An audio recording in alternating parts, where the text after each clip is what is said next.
Halo in people, jumpa lagi dalam Bahas Bahasa bersama saya Fauzan Al Rashid.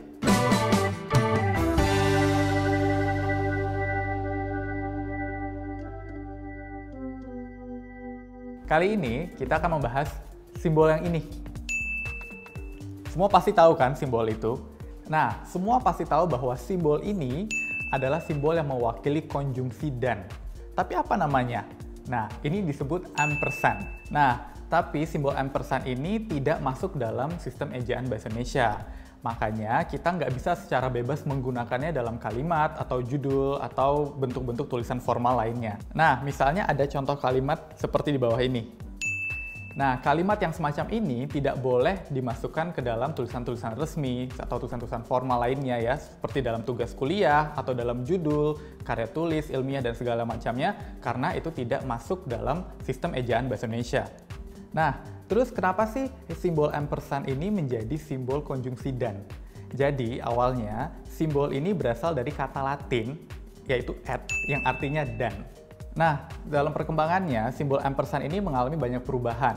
Tapi dalam banyak font, misalnya, kita masih bisa melihat huruf E dan T dalam simbol tersebut, seperti yang kayak gini. Nah, kenapa simbol et tadi disebut ampersand? Nah, jadi gini teman-teman, tentunya kita masih ingat ya waktu kita masih kecil kalau kita mau mengeja kata, misalnya buku, B-U-Bu, bu, K-U-Ku, ku, buku. Nah, dalam bahasa Inggris pun sama, katakanlah cat, C-A-T, cat. Masalahnya dalam bahasa Inggris, huruf A dan I itu juga punya maknanya tersendiri. Jadi A dan I itu bisa sebagai suatu kata tersendiri. A itu bisa seperti sebuah, sesuatu, dan I artinya saya. Jadi ketika huruf A dan I dieja oleh penutur bahasa Inggris pada masa itu, mereka akan menambahkan per se yang artinya itself atau sendiri. Jadi A per se, I per se gitu. Kemudian pada zaman dulu, simbol et yang tadi itu lazim ditambahkan setelah huruf Z. Jadi seolah-olah itu kayak simbol atau huruf ke-27 dalam abjad bahasa Inggris.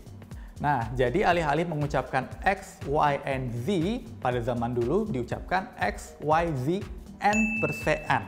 Maksudnya dan et itu sendiri. Namun, simbol et itu sendiri memang tidak ada bunyinya. Jadi tidak seperti huruf-huruf yang lain ada bunyinya. Nah, makanya lama-kelamaan karena diucapkan secara cepat, n persean, lama-lama orang mengucapkan ampersand. Yang jelas, dalam tulisan formal apapun dalam bahasa Indonesia, kita tidak boleh memasukkan simbol ampersand, baik itu dalam judul maupun dalam tulisannya. Namun, kalau dalam suatu bentuk tipografi atau suatu nama merek tertentu, yaitu sah-sah saja. Oke, in people, sampai sini dulu perjumpaan kita kali ini. Saya Fauzan Al Rashid, in Today in People's Way. Dadah!